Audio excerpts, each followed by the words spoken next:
Watch Dogs is one of the most popular open-world game series.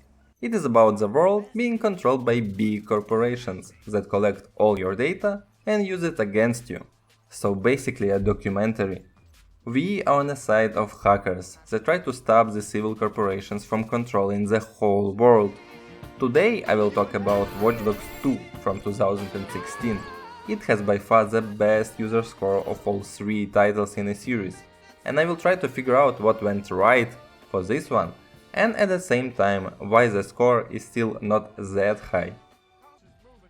The first Watch Dogs was very big at the time, as Ubisoft presented it as one of the most unique experiences the world has ever seen. Trailers made it look nothing short of fascinating, but in the end it turned out that they could not keep all the promises they made.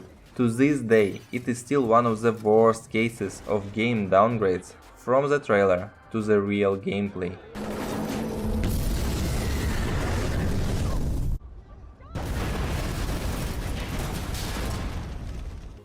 So, what did they change in a sequel for it to be so much better in the public eye? In short, they changed the style, and by that I mean the whole mood, vibe, the feel of everything. To right away see what I mean, let's just take a quick look at the launch trailers for both titles. I saw something no one was meant to see, and so they came after me. But someone fucked up, and the wrong person died. Now, I'm coming for them. Watch Dogs 1 was very dark, edgy and mysterious. It was taking itself very seriously. Frankly, it was taking itself way too seriously. Had few to no jokes, and it was over the top edgy. And I am not saying that it was a bad idea to design a game around seriousness, but the execution was not great. And it ended up with a lot of cringe. So how does a sequel address all these problems? Works on the design, makes it less edgy and cringy, even more serious? Nope. What they did is this. Violating the public trust, manipulating the stock markets, the lies, the fraud. I say together, we tear down the wall. We undeniable.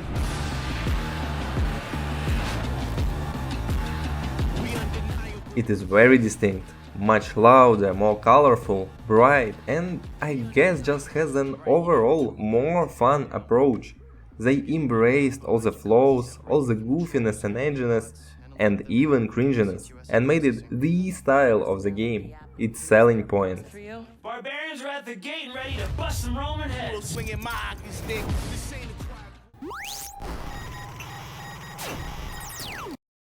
Most of the time when someone talks about good-looking games, they mean graphics. Polygons, textures, shadows, lighting, all the things that make them look great. In this department, Watch Dogs 2 delivers a good result, as for it being 6-year-old. Nothing to write home about, but not bad either. Though if you pay attention, it offers a lot more in terms of looks than just graphics. Basically, the whole game has a certain easily recognizable modern hacker style. Graffiti everywhere, vibrant colors, neon lights, anarchy themes, and even memes. Albeit, some of them are quite outdated. It is rare for games to have such dedication to having their own style.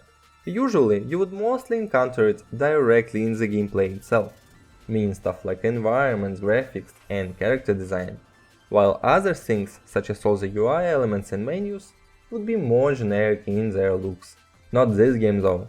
Absolutely everything is using this hacker style, starting with the loading screen and the main menu, and continuing to things such as the mission complete banner and respawn animation. Most of the in-game menus are cleverly designed as if you are using your smartphone. And it does not end with the interface elements, there are also in-game situations, like when you get hacked and there is a digital cat troublemaker directly on your screen. Or a ton of awesome cutscenes all throughout the playthrough that utilize this hacker style too.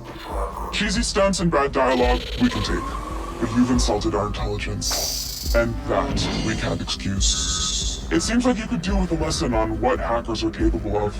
And since you didn't come to us to learn, we'll come to you to teach. We are launching. All these small and big artistic things add a particular feel to the game, a certain enjoyment when everything fits the tone and nothing is out of place. It makes Watch Dogs 2 unexpectedly immersive, and this tone change does not just stop on the surface. Oh no, it goes deep. The whole game is like this. Story, world, characters, everything is a lot less serious in comparison to the original Watch Dogs. It is full of jokes and memes, and it is vibrant and colorful, including the character's demeanor. Cyber Driver. At times it does feel quite cringy and over the top, but it does fit their style. This tone was a deliberate choice that developers fully embraced, and I respect that. Marcus, there's something I want to show you. On my laptop, dude. Oh, were you? Did you?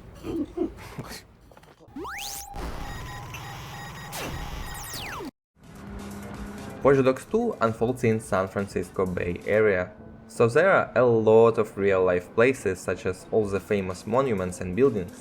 It is beautiful, and I am sure it is especially awesome for the people that live or at least have been to San Francisco. I myself have never even been to the US, so I could not enjoy that feeling. Hey, nice view. Yeah, I noticed. Bay Area is a perfect choice because it is where the Silicon Valley region is located, one of the most technological places in the world. It is home to some of the biggest companies, so it is hard to imagine a better location for a game about technology, hackers, and destroying evil tech giants. Though everything is based on the real world and unfolds in a real place, there is a lot of fictional stuff here, especially all the companies. They obviously did not use the real ones, though some of them have very clear real-life inspirations, such as Noodle is so clearly a try at Google. There are also their own SpaceX, Tesla, Uber, Facebook, and many more. This world feels alive at the first glance. There are cars driving everywhere and people walking on the sidewalks. They even talk to each other, play music, and have scripted events happening between them. Oh yeah, big man, of course you want to hit me, because all you want to do is hit me, so go ahead and hit me. Oh! But as soon as you try to interact with this world, everything crumbles. They just don't know how to react to changes in their surroundings, what to do when you attack them or take their cars, how to react to a blocked road. NPCs just have no idea what should they do, and in most situations they just resort to running to the nearest corner and staying there until you go away. They can just abandon their car and wander away. Hacking them stops all their actions and animations and resets them. There is absolutely no trace of any AI in them. And to be honest, it is not even the level of GTA 4, but rather something like GTA 3, a title from 2001.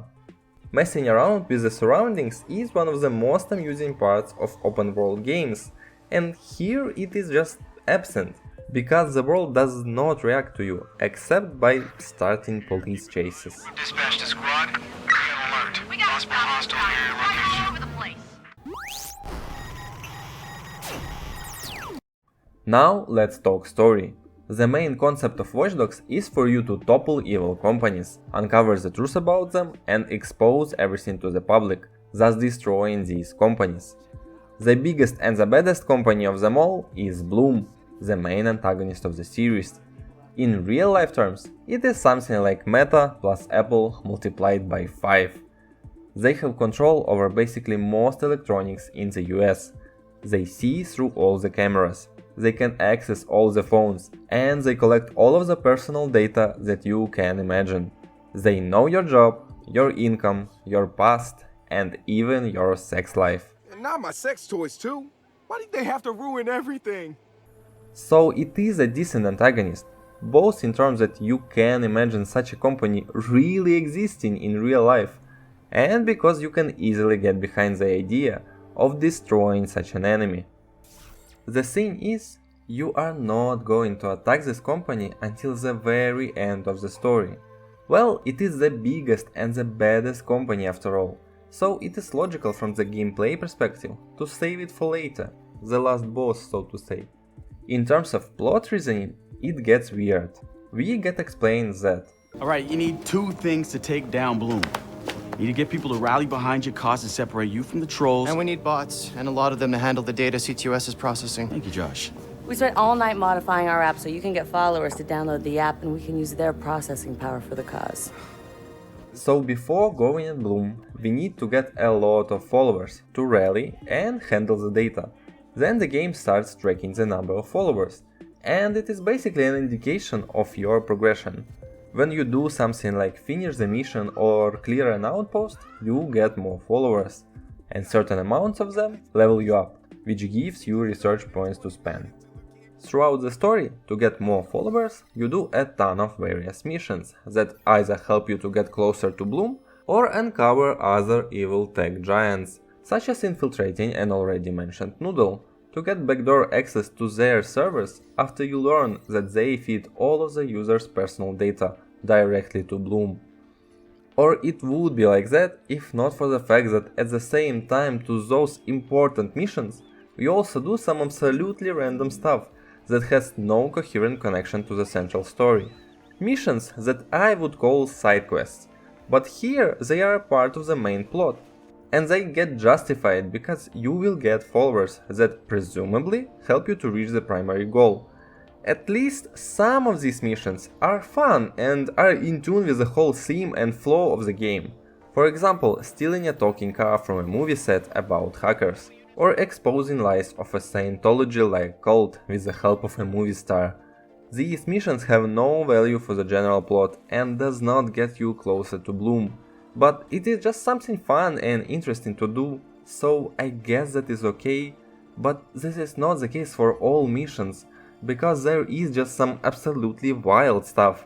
Once I was forced to get into some commotion with a Mexican gang or cartel, attack their bases, burn their cocaine, and kill their leaders. Am I still playing a hacker game? What the hell is this, writers?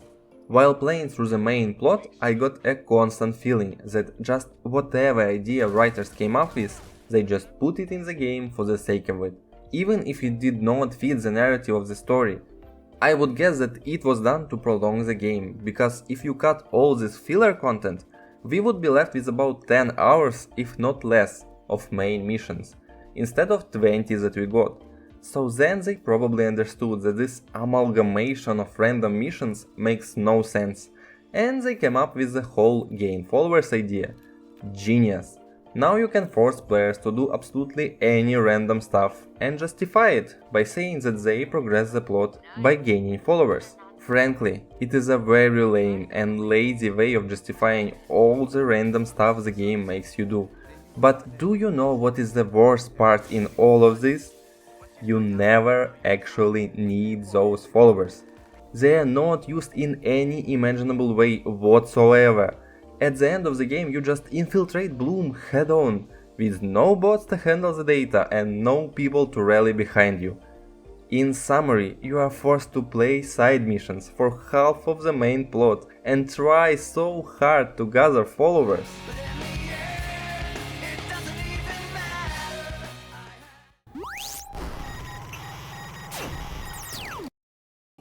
Gameplay is the most important part of almost any video game. The main gameplay loop in Watch Dogs 2 consists of you riding to the start of the mission, watching a cutscene, riding to the objective, infiltrating an enemy base, hacking into something and getting out of there. This is how the majority of the gameplay goes. What is the essential part here is the infiltration. The game heavily implies that this is supposed to be about stealth. You should use your gadgets and hacking abilities to stealthily reach your goal. But I just can't say that the stealth gameplay is good. There are no proper tools for good stealth. A quick example would be quiet weapons. They stun enemies instead of killing them. This means that these enemies can be revived when they are going to be found. And they will be found, as you can't do anything with the bodies. No way to hide them. And when this happens, suddenly everyone on the map knows about you. and is put on alert, which makes NPC behavior absolutely random, with no perceived logic at all. And it is not even the major gripe here. My expectation of stealth is that encounters would be handcrafted, with a clearly intended way of approaching each one of them, like other good stealth-oriented titles do. Turns out it is not like that at all in Watch Dogs. Everything feels really random. The placement of enemies, how they move around, the way they react to your presence. All this is very unpredictable, and not in the AI outsmarts you way. It rather feels as if level designers just threw a bunch of different assets, enemies and tools at levels, in hopes that players would somehow figure things out on their own. As a result, for each encounter, there is a 50-50 chance that either the stealth would be so easy that you basically just need to walk in and walk out, or it would be borderline impossible, resulting in you trying it over and over again until you either get lucky or resort to going in guns blazing, killing everyone. What is even worse in this situation is that there are no penalties for doing so, meaning killing everyone. Even though, as I said earlier, Watch Dogs 2 encourages stealth.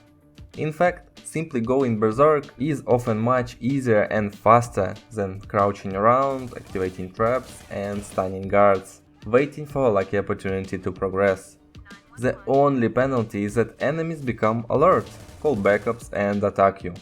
The main reasons not to shoot at everything right away would be 1.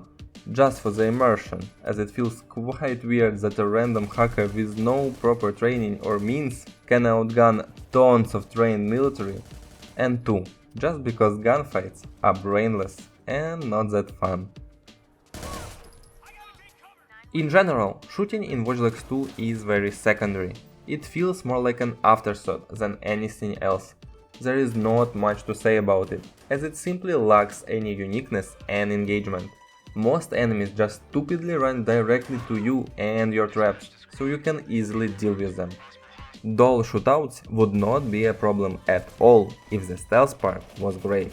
So then gunfights would be a rare occasion to diversify the main gameplay. But as this is not the case, I can't just let it slide. And in the end, we are left with a constant choice of either a random stealth encounter that can be incredibly easy or frustratingly unfair, or you can engage in a boring firefight with a brainless AI. Huh? Not fun either way. Next, what I want to talk about are the rewards that you get for doing missions. One of the things that you get, as I already noted, is followers. The followers that were supposed to be important plot-wise, but are not. I've mentioned that they give you research points that you can spend to unlock new abilities. What is the issue in this scheme is that the research tree is very bland. Most of the essential hacking abilities and gadgets you get by just playing the game and progressing through the plot, while things that you can spend research points on are generally just not that interesting. I mean stuff such as reducing your cooldowns on abilities, or making some stuff that you already have a tiny bit better. Around the middle of playthrough, I found myself spending research point without any thought, because there was nothing on the tree that I wanted. The other reward that you get is money, and it is quite useless. It's nothing new, it is a common problem for a lot of titles. Creating a balanced economy is actually hard. More often than not, games have an overblown economy so that players can easily afford everything, and money has little to no value. In addition to that, in Watch Dogs 2 there are also very few uses for this money. The three main things that you can spend your money on are cars, weapons and clothes. One by one from here. Cars are everywhere, so at almost any point you can steal a good car that just parked on the corner. Also, you can get cars by finishing some missions. So buying cars can be really weird, as you kind of rarely use them after that. A wonderful solution here would be the implementation of great customization, but of course there is no customization. The only thing that you can choose is a paint job on some cars, and that is it. And I cannot ignore driving. Buying cars would at least be better if the gameplay associated with it was fun. but it is staggering how stale it is. You definitely can enjoy it for what it is, but the general feeling that I got is that cars control as iron somehow. They don't feel very responsive and the ground feels slippery all the time, like ice. So am I driving a car or am I somehow ironing ice? I don't know. I never considered that this question is even possible to ask, but here we are. Weapons are similar to cars, in a sense that you can spend money on printing weapons, but also you can pick them up from fallen enemies for free, including some of the best guns in the whole game. So what is the reason to spend money on crafting? I did not manage to figure that out actually. I have crafted a total of 4 guns throughout my playthrough and never used any of them for more than 10 minutes, because of how bad they were compared to ones that I picked up from enemies. Even the ones that were expensive and supposed to be really good. And the only items to spend money on that are left are clothes. Which is nice. There are a lot of clothing shops with a remarkably huge variety. I liked examining them and creating cool looks for my character. But in the end I bought so many clothes that I never used more than half of my wardrobe, and still got plenty of money that I had nowhere to spend. As this is a Ubisoft title, there is also a resemblance of parkour here, which is an awesome idea on paper. Free running around the city while simultaneously hacking stuff sounds hella fun, and as a tradition with Watch Dogs 2, in reality it flops. Parkour is also just stale. The best way I can explain it is as unresponsive. Sometimes the character does some random cool tricks, but sometimes he does not and is stiff as a rock instead. It feels very lackluster and unfinished. Guess that is why it is never properly used in any of the main missions. I understand that parkour, rewards and driving are just parts of the whole game, and are not that important in the grand scheme of things. The frustrating part is that how much better it could have been if it was more engaging, if the research tree had some really unique things that you would want to unlock, or if you had the incentive to save money so that you could buy something cool that you really liked. Then you could strive for something instead of just ignoring these whole mechanics because they yield nothing of interest. My biggest problem here is the missed opportunity of creating something truly great. The internet. The world.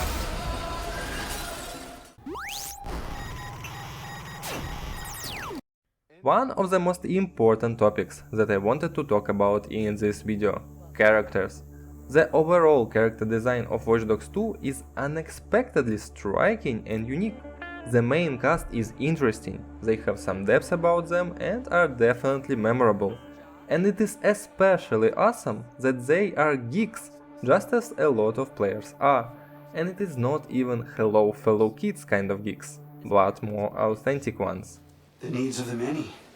Well, as for 2016 I suppose, because today it can feel somewhat outdated. There is a constant chatter between the cast regarding all things pop culture. Movies, TV shows and games. Wrench, important question time. Aliens versus Predator.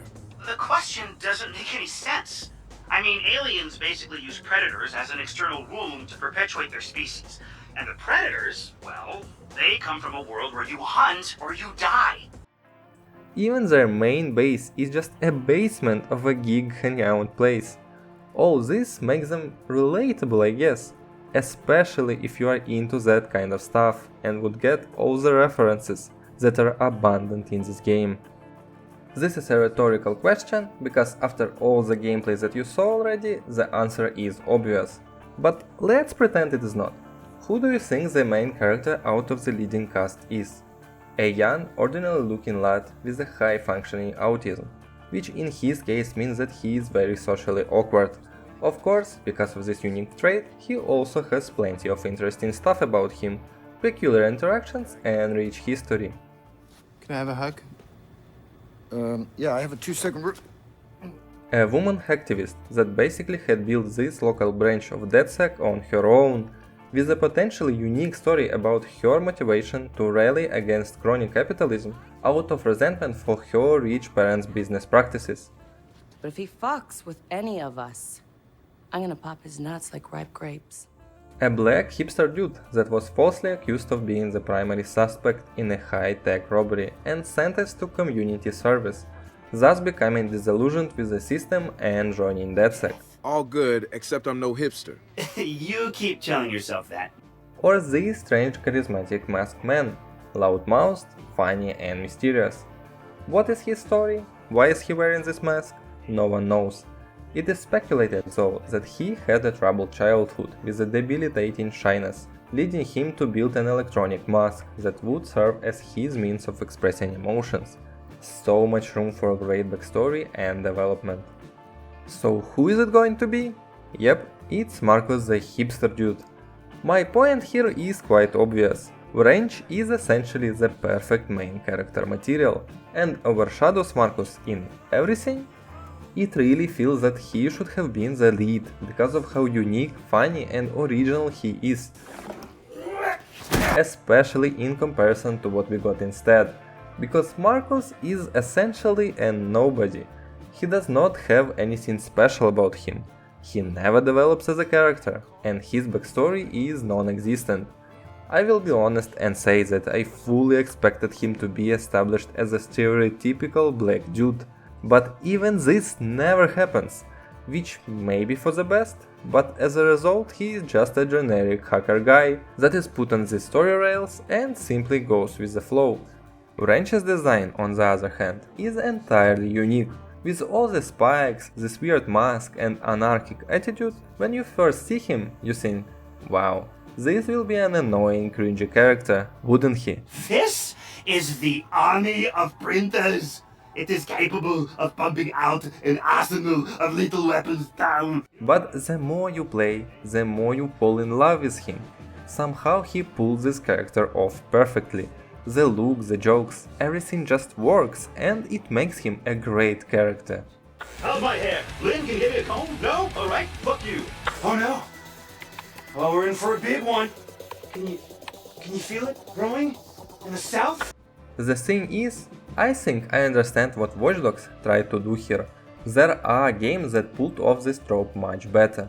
I am talking about the technique when the protagonist does not have the most interesting personality, while there is a more intriguing companion with them, whose development we watch through the eyes of our less interesting main hero. You're right. Watch Dogs 2 just fails at this concept, because in the end we don't get enough Wrench. He is not a companion, merely an important side character. There are like 3 missions that revolve around him, which is not a lot. And I am clearly not alone here, as even one of the most popular mods is to allow you to play through the whole game as Wrench instead of Marcus. Actually, developers themselves also clearly understood what were they doing. Because if we take the promo materials, such as posters, trailers and screenshots, we can see that Wrench is featured prominently there. There are even posters that feature Wrench alone without Marcus at all. It is obvious they knew that they created an awesome character and used him in all promo materials. He later even returns in the sequel, Watch Dogs Legion, and actually is one of 2 protagonists of the Bloodline DLC to that game, while Marcus is being forgotten.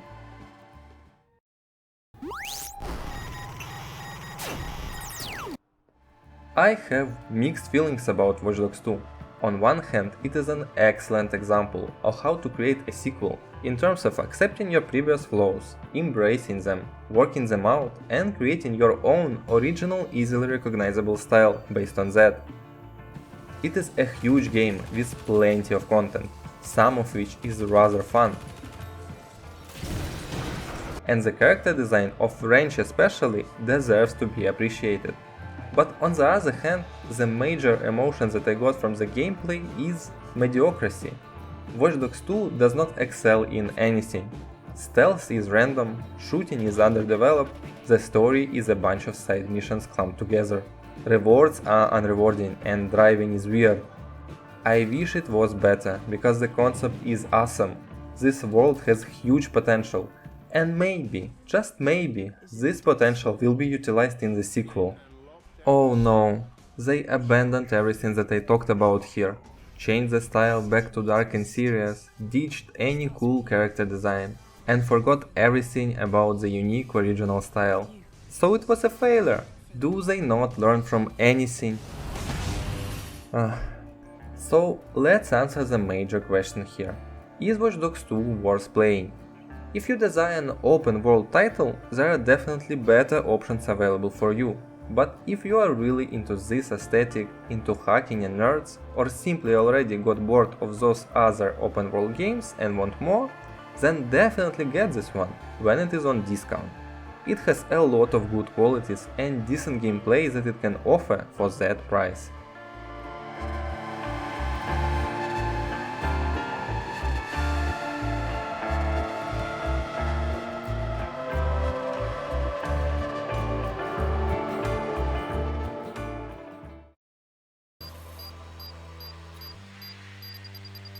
Oh no!